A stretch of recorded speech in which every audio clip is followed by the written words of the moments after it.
જો આપણે આ ગેસ ઉપર રસોઈ બની રહી છે અને આ આપણે ખીર બનાવી છે, બરાબર. મા ભગવતીની, મા પીઠળમાંની યાની અમારી કુળદેવીની ખીર બનાવી છે, ખીર રોટલી મતલબ. પછી તમારી કોઈ પણ કુળદેવીની પણ તમે બનાવી શકો, રાંદલમાંની છે, ખોડિયારમાંની, કંઈ પણ કરતા હોય તે ખીર બનાવતા હોય, અથવા ફ્રૂટસલાટ દૂધ પાક બનાવતા હોય. તો જો આ આપણે પારિજાતના ફૂલ યાની પારિજાત, આપણે આ પારિજાતના ફૂલને આવી રીતના ધોઈ અને આવી રીતના સૂકવી દેવાના. અને આવી રીતના સૂકવી અને પછી આપણે જે આ યાની કે આ જો આ આપણે આવે ને બીજ એની દાંડલી, એટલે આપણે કેસરી દાંડલી હોય એની, લાલ કેસરી ફૂલ હોય. આ ફૂલ સફેદ હોય એટલે એ કાળું પડી જાય, આપણે ધોઈ નાખીને આપણે સૂકવી દઈએ એટલે હાવ સૂકવી દેવાની, બરાબર. તો એની આ દાંડલી કાઢી નાખવાની આપણે આવી રીતના, બરાબર. આવી રીતના આપણે દાંડલી કાઢી અને આ ફૂલ એનું કાઢી નાખવાનું ઉપરનું વાઈટ, આ જે કાળું છે એ. અને આપણે આ જે દાંડલી છે ને, જો એકદમ કેસરી દાંડલી છે, બરાબર. જો આપણે એમાં થોડુંક આ જે છે ને લાઇટ ડીમ છે એટલા માટે થોડુંક અંધારું દેખાય છે. આ કેસરી દાંડલી, બરાબર. તો એ આ જે દાંડલી છે ને એને આમાં આપણે દૂધમાં નાખી છે, બરાબર.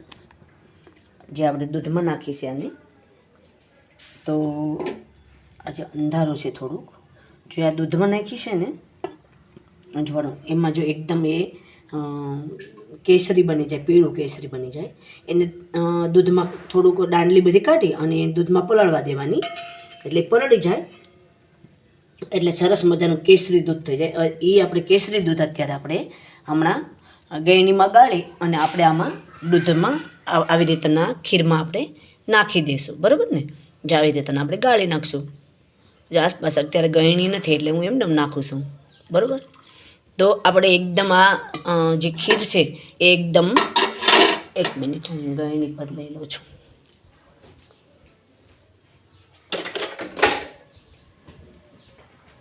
આવી રીતના દૂધમાં આપણે નાખી દઈએ, બરાબર, નાખી શકીએ. અને એકદમ આપણે એને આવી રીતનું ગળણીમાં જે એના બી ઓલા હોય ને એની દાંડલી, એને આપણે આમ લીચી બનાવી, આમ ઓલી કરવાની, ગ્રેવી તરીકે આમ ઘસવાની. એટલે એ આપણે અંદર એના આપણી ખીરની અંદર એનો જે રસ હોય તે જતો રહે, બરાબર. તો આપણે આ છે ને આવી રીતના આપણે ખીર બનાવી છે અને એકદમ આવી રીતના જો એકદમ પીળી કેસરી આપણી ખીર બની ગઈ છે મસ્ત. તો આપણે જે પારિજાતના ફૂલ આવે ને એના જે સફેદ ફૂલ હોય ને એ ફૂલ ધોઈ અને આવી રીતના સૂકવી દેવાના નીચરીને, અને એમાંની જે દાંડલી હોય ને કેસરી, એ દાંડલી આપણે અલગ આવી રીતના કાઢી લેવાની, બરાબર. તો આપણે આવી રીતનું જ્યારે બનાવીએ ત્યારે આપણે કેસરની જરૂરત ન પડે, બરાબર. જો આપણે આજે બનાવી છે રેસીપી એટલે સરસ મજાનું થઈ જાય અને મસ્ત લાગે એમ. આપણે એમ બહુ સરસ એનો સ્વાદે આવે અને નિરોગી છે અને આપણા આરોગ્ય માટે પણ બહુ સરસ એમ. એટલે જો કે બહુ વધુ સરસ એમ, બહુ કામ આપે એમ. આપણે 500 પાવરની ગોળી કામ આપે ને એવી જ રીતના આપણે આ જે ઔષધિ છે ને, મતલબ પારિજાતના ફૂલની જે દાંડલી પીળી કેસરી, એને ફલાળી અને ખીરમાં નાખીએ ને કેસર બની જાય. આપણે કેસરની જરૂરત પડે નહીં. તો બધા જ વિડીયો લાઇક શેર કરજો, સબસ્ક્રાઈબ કરજો અને સાથે સાથે બીજા લોકોને શેર કરજો. તો કોઈ પણ બહેનોને ઘર બેઠે કેસર બનાવવું હોય તો બનાવી શકે, બરાબર. પારિજાતના ફૂલ, અને એને આપણે રાતરાણી પણ કહી શકીએ. અમારા ગામડામાં રાતરાણી કહે છે, બરાબર.